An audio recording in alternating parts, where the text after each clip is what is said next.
Bonsoir à tous, bienvenue à ce flash d'information. Après 44 ans passés à Londres, l'Organisation internationale du cacao s'installe à Abidjan. Le siège délocalisé en Côte d'Ivoire, premier pays producteur mondial de cacao, a été inauguré aujourd'hui par le vice-président. Pour Daniel Kablan-Duncan, la présence de l'ICCO à Abidjan va contribuer efficacement à la mise en œuvre de politiques cacaoyères et au renforcement des capacités des acteurs. L'instance mondiale du cacao étant désormais plus proche des réalités des cacaoculteurs. Nous allons maintenant écouter le vice-président de la République, Daniel Kablan-Duncan. C'était ce matin donc à l'inauguration du siège de l'ICCO. La Côte d'Ivoire a su renouer, grâce au leadership exceptionnel de son Excellence M. Alassane Ouattara, président de la République, avec la cohésion sociale et la paix indispensable à un essor économique soutenu, durable et de plus en plus inclusif. C'est sans nul doute ce qui a justifié la confiance de tous les pays membres de l'ICCO qui ont accepté, au cours de la 92e session réunie en septembre 2015 à Londres, au Royaume-Uni, le transfert de son siège à Abidjan. C'est pourquoi la Côte d'Ivoire est aujourd'hui convaincue que la présence de l'ICCO à Abidjan offrira des occasions de mieux appréhender les réalités du terrain et mieux apprécier les attentes essentielles des producteurs dans la perspective des décisions adaptées et des mesures concrètes en vue de l'émergence d'une chaîne de valeur profitable à tous. Les équipes de l'ICCO devront intégrer cette ambition et écrire ainsi de nouvelles lettres de noblesse de notre organisation commune.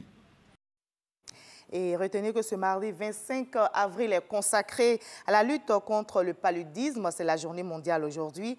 En finit pour de bon avec le paludisme est le thème de cette édition 2017.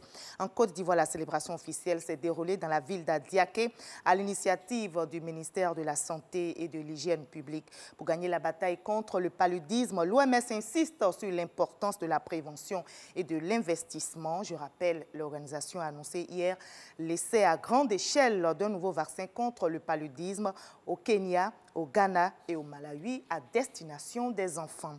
Et c'est reparti pour le Festival des musiques urbaines d'Anoumambo. La 10e édition du FEMIA démarre aujourd'hui à Anoumambo, dans la commune de Makori. Au programme donc de ce FEMIA 10, plusieurs activités, notamment des concerts, mais également des actions sociales.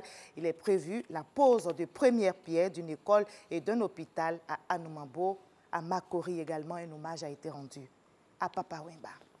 Ailleurs au Sénégal, et c'est en bref, 20 personnes, essentiellement des femmes, ont péri hier dans le chavirement d'une pirogue. C'est dans la localité de Betenti, située au centre du pays. 72 personnes étaient à bord de cette pirogue. 50, heureusement, ont pu être sauvées. La pirogue, surchargée certainement, aurait chaviré sous l'action d'un vent violent, selon des témoins. Ce naufrage survient, je rappelle, 12 jours après l'incendie meurtrier qui a fait 30 morts lors d'un rassemblement religieux dans la région de Tabacounda, toujours au Sénégal.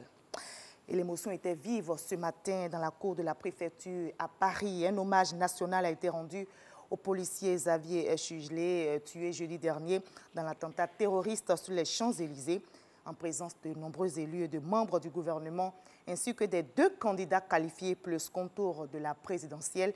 François Hollande, comme vous le voyez dans les images, a appelé tous les Français à soutenir les policiers et les gendarmes qui défendent les valeurs de la République. Il a invité son successeur à poursuivre l'effort budgétaire en matière de sécurité contre le terrorisme.